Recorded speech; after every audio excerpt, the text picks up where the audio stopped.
Bismillahirrahmanirrahim. Assalamualaikum warahmatullahi wabarakatuh. Hai teman-teman, jumpa lagi dengan Bu Suci. Kali ini Bu Suci akan memberikan kepada teman-teman tip and trik bagaimana membuat karya tulis di Microsoft Word. Disimak baik-baik ya. Tips yang pertama, bagaimana mengatur page layout. Tentu ketika mengerjakan karya tulis, hal yang pertama kita atur adalah menentukan layoutnya. Layout yang digunakan adalah menggunakan kertas A4. Kemudian kita harus mengatur margins, karena kita akan menggunakan margin khusus untuk mengerjakan karya tulis ini. Kalau kita lihat di sini teman-teman, margin yang tampak biasanya secara default atau secara aslinya menggunakan ukuran inci. Lalu bagaimana jika kita akan menggunakan ukuran sentimeter? Caranya mudah, teman-teman tinggal hapus saja data awal, kita ketik. Untuk margin topnya kita isi dengan 3 cm. Langsung kita ketik 3 cm, bottomnya 3 cm, lalu rightnya 3 cm. Untuk leftnya kita atur 4 cm. Kenapa diatur 4 cm? Karena 1 cm nya kita gunakan untuk space menjilid karya tulis kita, kalau karya tulis kita dijilid. Kalau sudah, kita oke. Ukuran kertas akan berubah marginnya sesuai yang sudah kita atur. Tapi, ketika kita lihat kembali, marginnya akan berubah menjadi ukuran inci lagi.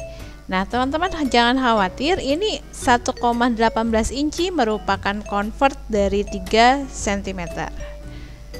1,58 inci convert dari 4 cm. Seperti itu ya. Baik, selanjutnya yang kedua, kita akan mempelajari alignment. Alignment adalah letak dari tulisan atau letak dari teks yang akan kita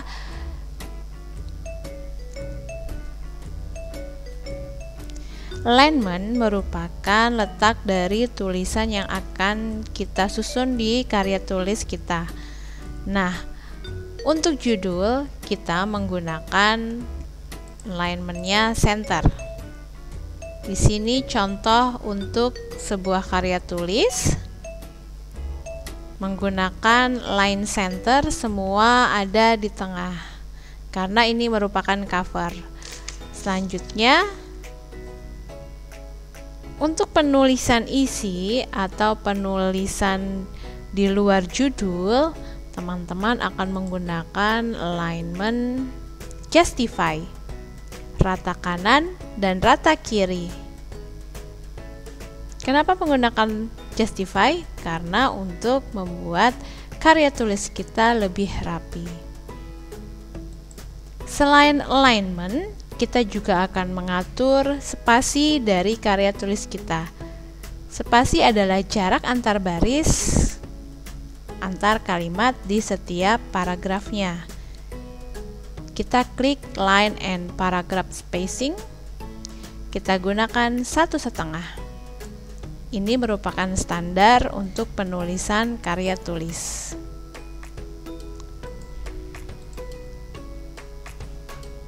Selanjutnya, untuk penulisan angka, kita akan menggunakan yang namanya numbering.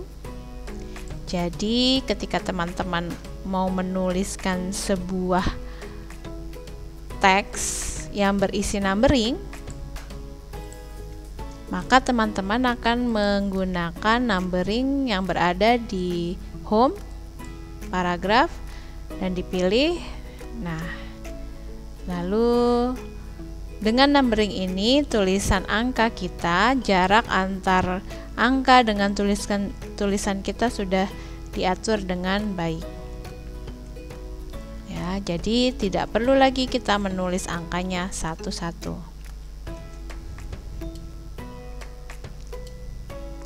Selanjutnya, penulisan huruf tebal atau bold, miring atau italic, dan underline atau bergaris bawah. Pertama, untuk bold. Bold kita gunakan untuk tulisan-tulisan yang biasanya berupa judul atau subjudul. Kita gunakan bold, ya. B, bold. Lihat, semua subjudul judul tertulis dengan bold. Juga untuk judul di cover menggunakan bold. Selanjutnya, untuk italic, kita gunakan penulisan miring ini untuk menuliskan kata-kata dalam bahasa asing. Misalnya, salam, alhamdulillah, atau tulisan-tulisan kata ilmiah atau singkatan dalam bahasa asing. Dapat juga untuk menuliskan kutipan dari Al-Quran atau hadis, atau juga kutipan dari buku. Selanjutnya, menyisipkan gambar. Untuk menyisipkan gambar, tentu teman-teman pasti tahu caranya. Tinggal insert pictures. Lalu ketika gambarnya sudah masuk ke dalam lembar kerja kita harus merapikan gambar tersebut. Untuk posisinya kita atur di tengah dari lembar kerja kita. Teman-teman bisa langsung klik center. Dan di setiap gambar di dalam karya tulis harus diberi keterangan gambar apakah itu. Tentu juga dengan nomornya. Nomor bergantung dari bab berapa gambar itu berada. Contoh, misalnya gambar atmosfer ini, susunan atmosfer ini berada di bab 2, subjudul 1. Berarti di sini kita beri 21. Gitu. Kalau misalnya ada beberapa gambar, berarti bisa diberikan 2.1.1. Lalu bagaimana cara menuliskannya? Teman-teman klik kanan pada gambar, lalu insert caption. Di sini boleh pilih new label. Kita pilih 2.1 gambar keyboard. Oke. Lalu di oke. Nah, selanjutnya kalau ada angka di sini kita hapus saja yang tidak perlu.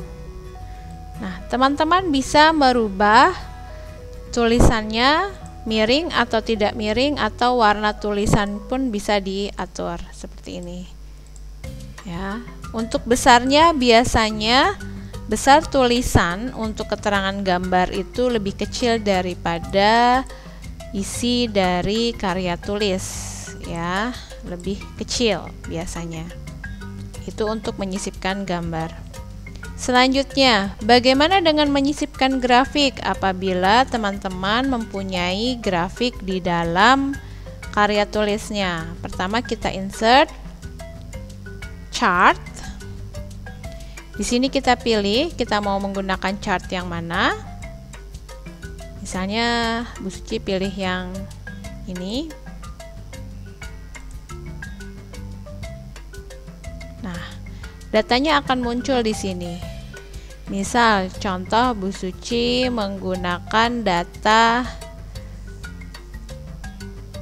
populasi. Misal populasi antara pria dan wanita di kelas 6. Pria, wanita. Jika ada kategori lain di sini, dihapus saja, di delete. Nah, Lalu jika kita tidak menggunakan series 2 dan 3, maka nanti ini dihapus saja.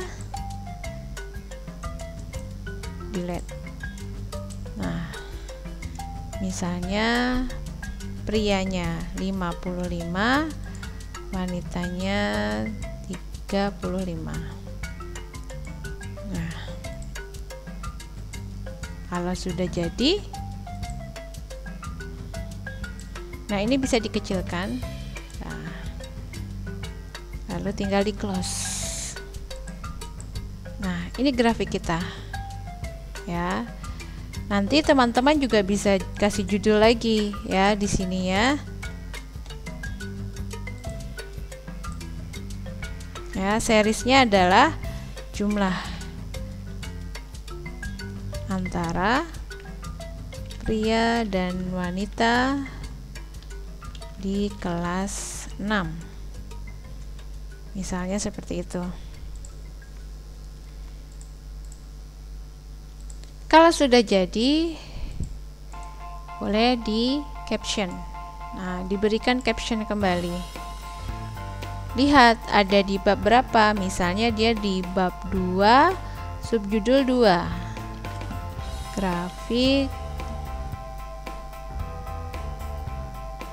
populasi misalnya.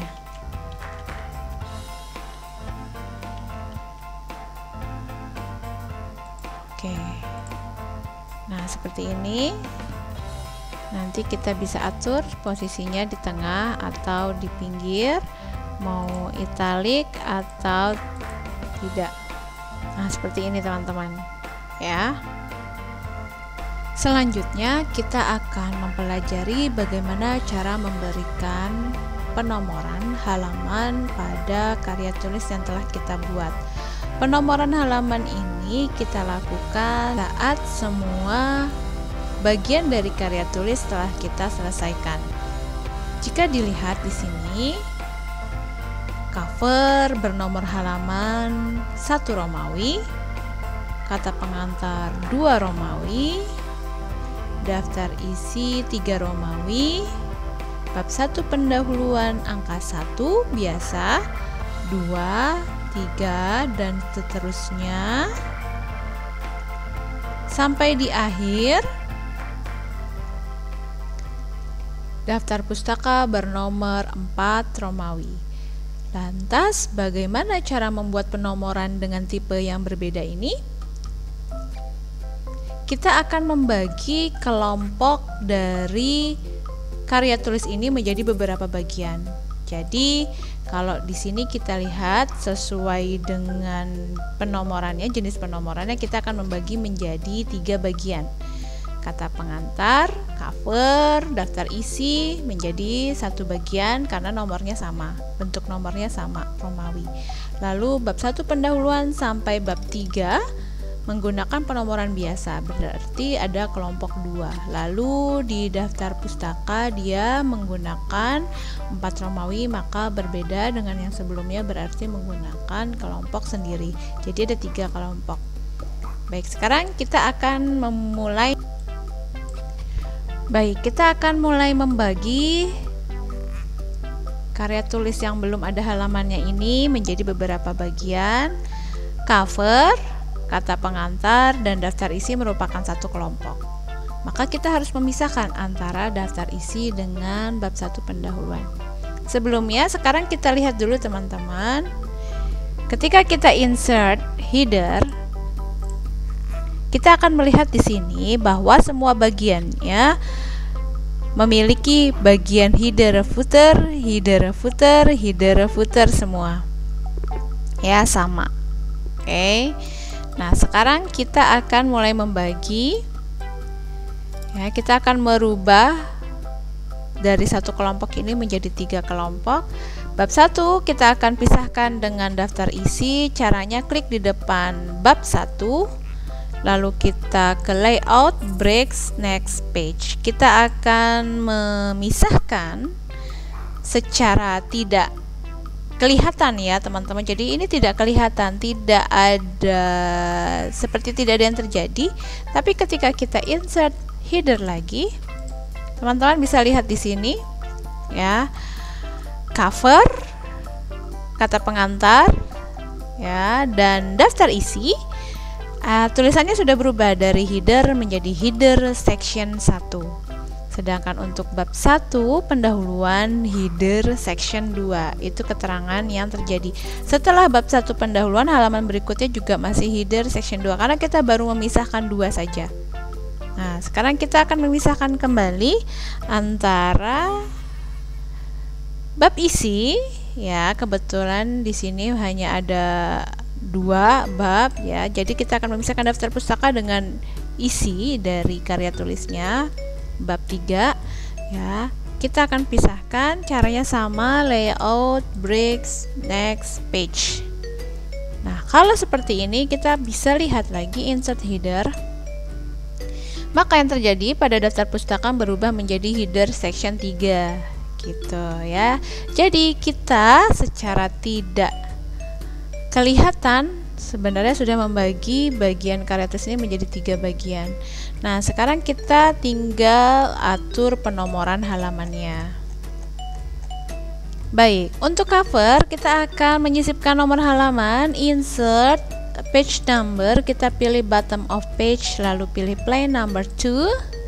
Nah, teman-teman lihat di sini keluarnya adalah angka biasa, sedangkan kita menginginkan angka Romawi. Berarti kita akan mengedit, ya, klik ke design page number, lalu format page number, kita pilih number formatnya yang Romawi. Nah, start at-nya 1, oke. Teman-teman bisa lihat di sini angka 1 Romawi, 2 Romawi, 3 Romawi. Nah, ternyata di bab pendahuluan, ya, nomornya juga sudah keluar, tapi nomor biasa karena melanjutkan yang tadi, ya. Karena tadi sudah dibagi sectionnya, sudah dipisahkan kelompoknya, maka ketika kita mengubah di sini, kita ubah angkanya di sini, maka di bab pendahuluannya tidak ikut, gitu. Nah, ini juga kita akan edit. Karena bab pendahuluan kita akan mulai dari angka 1, maka kita edit menjadi format page numbernya start at 1. Oke. Nah, teman-teman lihat di sini sudah terjadi perbedaan, ya. Nah, teman-teman juga boleh menambahkan di uncheck, ya, link to previousnya. Nah, bisa dilihat di sini sudah 1, 2, 3 dan selanjutnya. Sekarang di daftar pustaka kita akan merubah ini menjadi format page number angka Romawi. Nah, ya, lalu oke. Nah, ya, dia akan berubah menjadi Romawi 4. Nah, oke, sekarang kita close header footernya. Nah, sudah jadi, ya, teman-teman, ya. Selanjutnya kita akan membuat daftar isi. Nah, daftar isi yang akan kita buat ini adalah daftar isi otomatis, ya, teman-teman. Jadi kita tidak menulis satu-satu.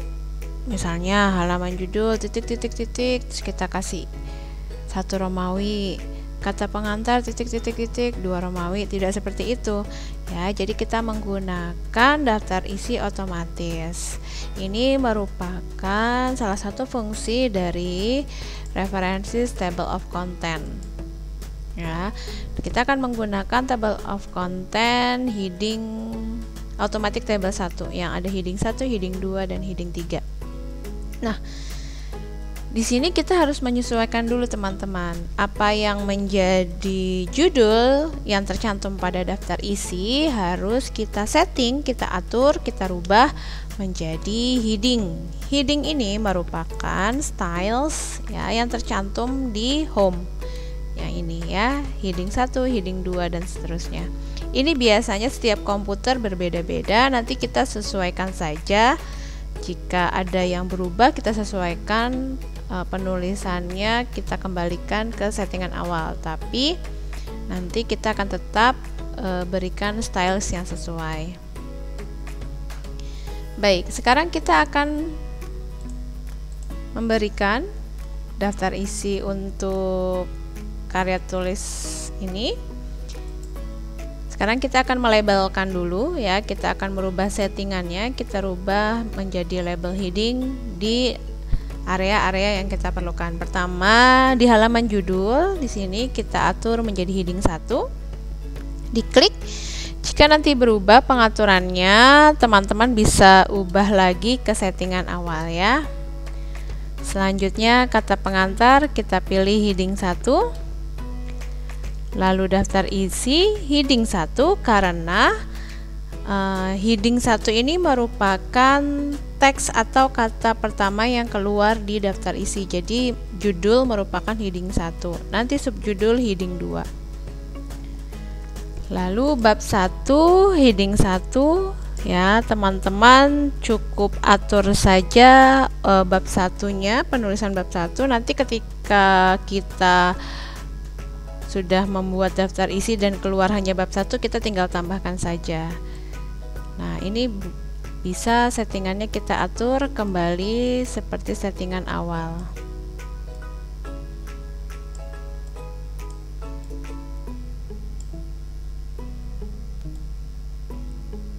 Nah, lalu di sini bab 2 ya, heading 1. Daftar pustaka heading 1 juga. Selanjutnya kita akan melabelkan subjudul. Subjudul yang akan keluar pada daftar isi. Subjudulnya yang mana saja? Yang ini, latar belakang ya, ini tujuan pembahasan, ruang lingkup dan lain sebagainya ya. Jadi sesuaikan nih heading 2 ya. Nanti jika pengaturannya berubah, teman-teman ubah lagi ya. Saya contoh udah diklik ini, nah dia berubah. Nah, kita atur lagi ya. Kita kasih nomor dan kita atur warnanya kembali supaya seperti pengaturan awal ya. Karena kalau biasanya ketika di heading 2 mereka suka berubah gitu, tergantung styles di komputer masing-masing. Jika kita sudah melengkapi semua heading 1 dan heading 2, kita berarti sudah siap untuk melakukan referensi table of content. Kita pilih yang pertama. Nah, di sini sudah keluar teman-teman. Nah, kita bisa mengedit ya. Kita bisa mengedit apa yang sudah keluar di sini. Misal kita nggak pakai konten, kita pakainya daftar isi, maka boleh ditulis daftar isi, dirapikan. Warnanya disesuaikan dan juga kita sesuaikan space-nya, spasinya, line spacing. Nah, untuk penulisan judul heading 1 kita bold. Misalnya contoh ini ya, jadi kata pengantar kita bold. Nah, daftar isi bold. Bab 1 bold. Nah, lalu kita tambahkan pendahuluan. Nah, di sini ya. Lalu bab 2 juga kita bold. Kita tambahkan pembahasan. Nanti kalau ada 3 bab 3 kesimpulan berarti sama ya, ditambahkan. Nah, untuk halaman judul ini juga kita ganti ya. Kita ganti menjadi halaman judul. Nah, ya seperti ini teman-teman. Sudah jadi ya, simple. Kita nggak perlu lagi tulis titik-titik, tulis angka, dilihat satu-satu angka halamannya gitu ya. Jadi sudah langsung jadi. Oke, itu saja dulu teman-teman tips dari Bu Suci. Mudah-mudahan bisa memberi manfaat untuk kalian. Dan kalau ada yang mau ditanyakan, teman-teman boleh menghubungi Bu Suci ya. Terima kasih. Assalamualaikum warahmatullahi wabarakatuh.